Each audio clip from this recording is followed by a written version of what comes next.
Bem, pessoal, eu vou fazer aqui um vídeo sobre o formato da resposta dos questionários, tá? Eu percebi que os alunos, quando vão entregar no formato digital, acabam muitas vezes fazendo uma coisa bastante bagunçada. Eu acho que por falta de informação de como fazer uma coisa um pouco mais organizada usando algum tipo de software, porque a gente envolve muitas coisas, né? Gráfico, tabelas, equações. Então, eu vou fazer uma explicação breve aqui de como usar o LibreOffice, que é uma ferramenta gratuita, né, para fazer esse tipo de editoração. E ele tem lá a parte da, de planilhas, né, então fica fácil para a gente fazer tudo que a gente precisa utilizando um conjunto de softwares que estão compatíveis entre si, tá? Então aqui eu abri um arquivo de texto aqui do LibreOffice que é similar ao Word, né? Se vocês quiserem usar o pacote da Microsoft também, ele também tem as mesmas funcionalidades. Vou fazer aqui usando o LibreOffice porque ele é uma ferramenta gratuita, então vocês podem conseguir ela sem nenhum custo, tá? Então eu gostaria que vocês, para poder facilitar a correção, fizessem sempre as respostas no seguinte formato, né? No início aqui vocês vão fazer um cabeçalho colocando quem são os alunos que participam do grupo. Apesar de que a gente vai fazer a entrega pelo Moodle, isso já vai constar lá, mas facilita bastante se vocês já colocarem aqui também caso dê algum problema, tá?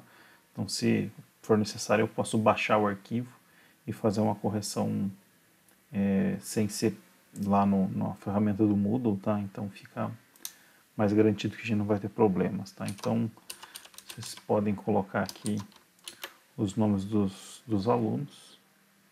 Então, pode ser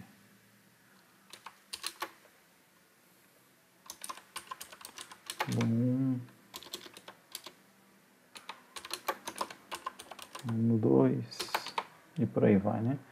Vocês podem pegar e utilizar aqui a ferramenta de numeração, né? Eu acho que ele já fez automaticamente. Ah, não, não tinha feito automaticamente não. Então vocês podem utilizar para poder ficar mais organizadinho. Depois aqui abaixo eu vou colar aqui a primeira pergunta, né? Então, notem que eu posso copiar as coisas aqui do PDF das notas de aula. Às vezes, quando a gente vai copiar algumas coisas, por exemplo, equações, assim, pode dar algum problema, vai exigir que a gente faça algumas modificações. A gente já vai ver isso. Então, por exemplo, aqui pegando a primeira questão, vou colocar ela em itálico para ficar destacada em relação aos demais textos, né? Então, notem que essa primeira questão aqui pergunta, ó, preencha as colunas e dados das tabelas com número adequado de algarismos significativos e unidades. Então, para isso, a gente vai pegar lá e ter que colocar uma tabela, né? Então, acho que a maneira mais conveniente de a gente fazer isso é utilizando aqui a tabela do LibreOffice Calc, que é similar ao Excel, né? Então, a gente pode pegar, por exemplo, colocar lá, a tabela tem um comprimento L, que está em centímetros, e tem uma massa suspensa, ms, que está em gramas. Então eu vou digitar aqui, né? Então, primeira distensão, vamos lá supor que sejam 5 centímetros, né?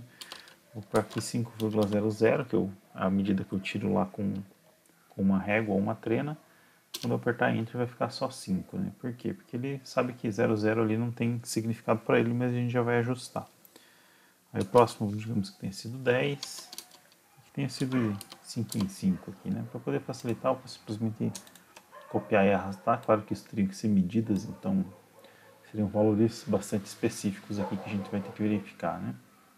Para poder controlar a questão das casas decimais, a gente tem esses dois botões aqui em que a gente pode adicionar casas decimais ou retirar casas decimais, né? Então, vou colocar aqui com duas casas depois da vírgula, estou supondo que essa medida tenha sido feita com uma régua.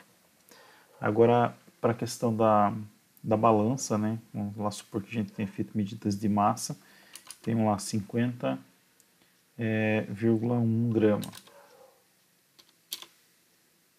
Aí, depois a próxima vai dar 100,1 gramas. Depois, digamos que tenha dado 150 gramas. Notem que se eu colocar aqui 150,0, ele vai eliminar de novo aquela casa depois da vírgula, né? Mas a gente também já vai poder ajustar isso aqui. Vou colocar alguns números aqui só para a gente cumprir tabela e poder fazer um gráfico depois.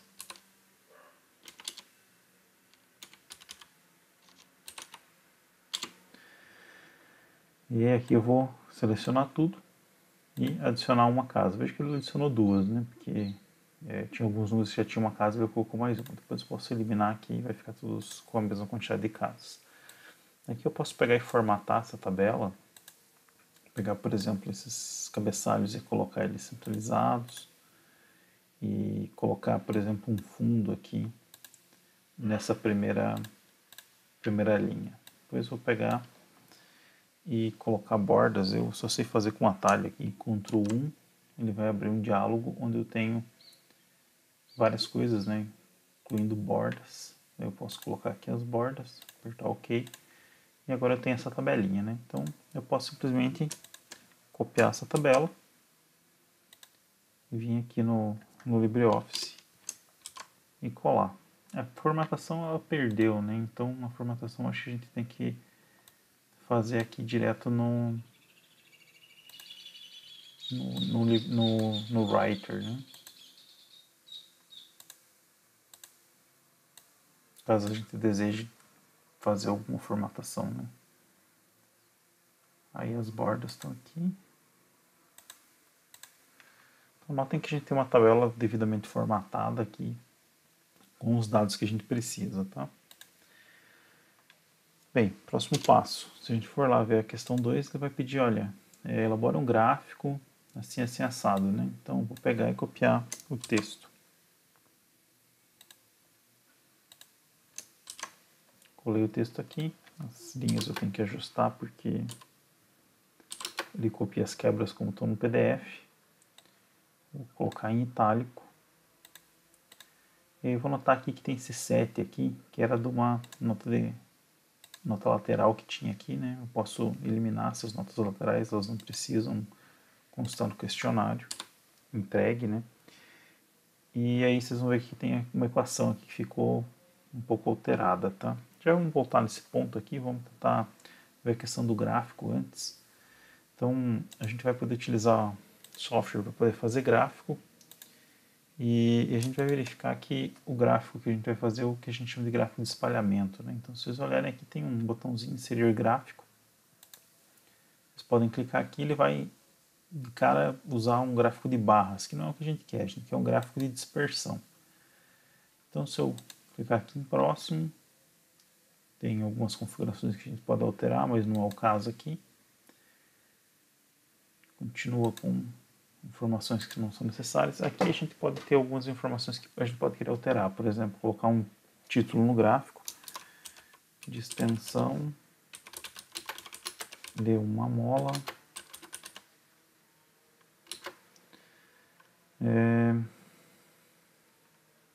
Vamos colocar só a extensão de uma mola. Aí aqui no eixo X, as informações que eu tenho são de comprimento, tá?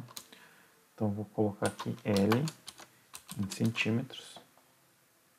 E aqui no eixo Y tem a massa M em gramas, tá? Então, vou finalizar, eu tenho esse gráfico aqui. A gente vai notar o seguinte, ó, que a primeira coluna é sempre aquilo que vai no eixo X, tá? Então, quando a gente for fazer um gráfico, muitas vezes vai ser necessário a gente inverter a ordem dessas duas colunas aqui, copiando e colando. Ou mesmo na hora de digitar, já digitar elas nessa ordem. Porque a gente tem que lembrar sempre que aquilo que vem primeiro vai para o eixo X. Isso vai ser relevante para a gente fazer alguns gráficos e tirar algumas informações que vão ser importantes, tá? Essa legenda aqui, como a gente só tem um conjunto de dados, eu posso apagar. Posso redimensionar esse gráfico de uma maneira que ele fique um pouco mais compacto, se eu desejar. A gente vai ver mais para frente que a gente pode inserir uma linha de tendência, que vai ser bastante importante para a gente tirar várias informações. E a gente pode pegar essa equação e deixar ela aqui do lado. E aí a gente clica fora do gráfico para ele finalizar, né? A partir do momento que ele está finalizado, eu posso clicar nele de volta, copiar e vir aqui no LibreOffice Writer e colar o gráfico. Então vejam que fica tudo bastante organizado, bastante simples para a gente trabalhar, tá?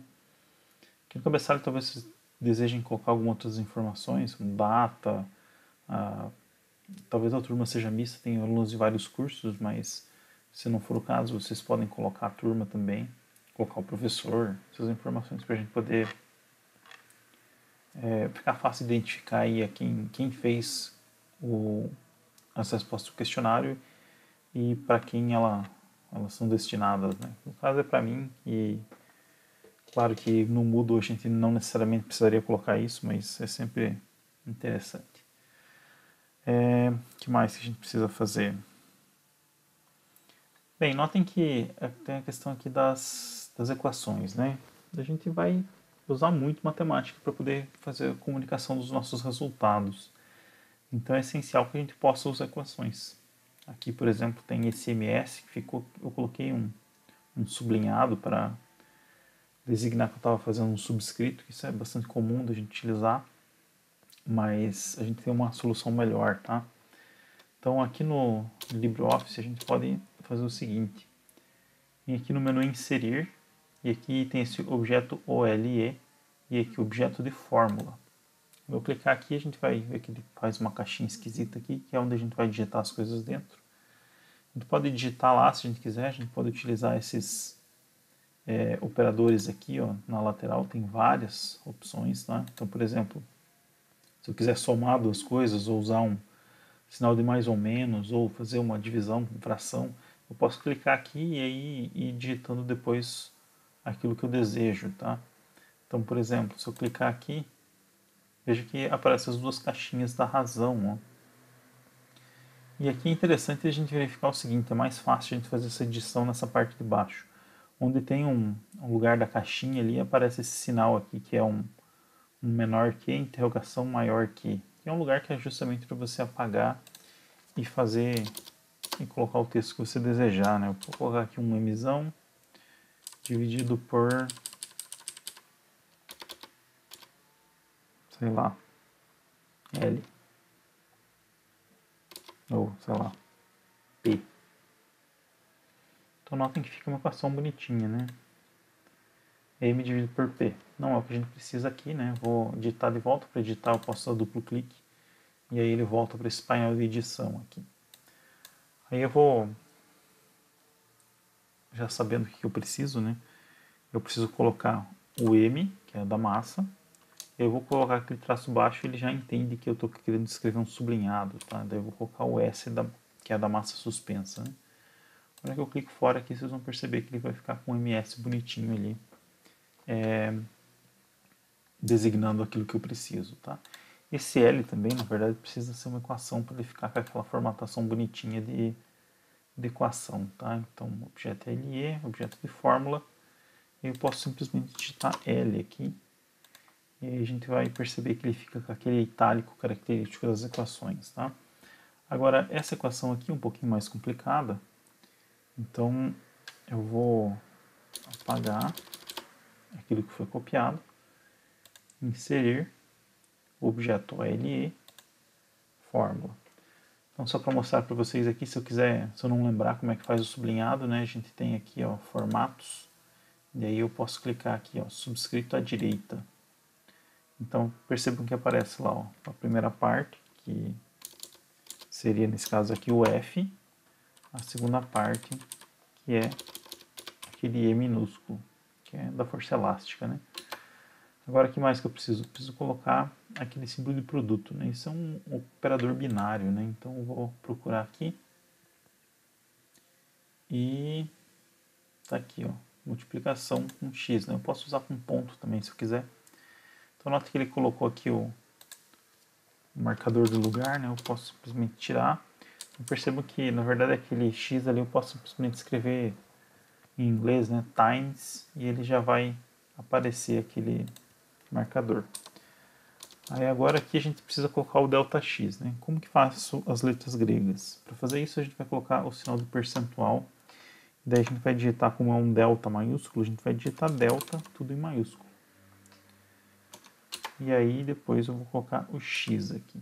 Então ficou FE versus ΔX, né? Notem que pode ser um pouco complicado aqui para a gente poder fazer a... Por exemplo, aqui tem um espaço que eu tenho que deixar, eu não posso colocar aquele x um pouquinho mais próximo do delta. Outra coisa é que a gente vai perceber que para digitar esses símbolos a gente tem que saber o nome deles em inglês, né? Isso pode ser um pouco inconveniente, mas isso é muito comum em vários softwares que permitem digitoração de fórmulas. Então, no final das contas, a gente acaba se acostumando. É uma oportunidade para a gente ir aprendendo isso, tá? Então, aqui vocês vão perceber que tem vários outros tipos de relações aí que a gente pode utilizar: maior ou menor, muito maior, muito menor. Que tem a parte de conjuntos. Que tem as funções, ó, se a gente precisar usar funções trigonométricas, descrever essas coisas, raízes quadradas, módulos. Tudo está disponível aqui, ó, somatórios, produtórios, integrais. Aqui tem umas coisas que eu nem sei o que significam. Parênteses. Então está tudo disponível aqui para a gente fazer pelo menos essa parte de equações mais básicas, tá? Isso vai permitir que a gente consiga fazer uma resposta que é bastante organizada e relativamente simples de fazer, tá?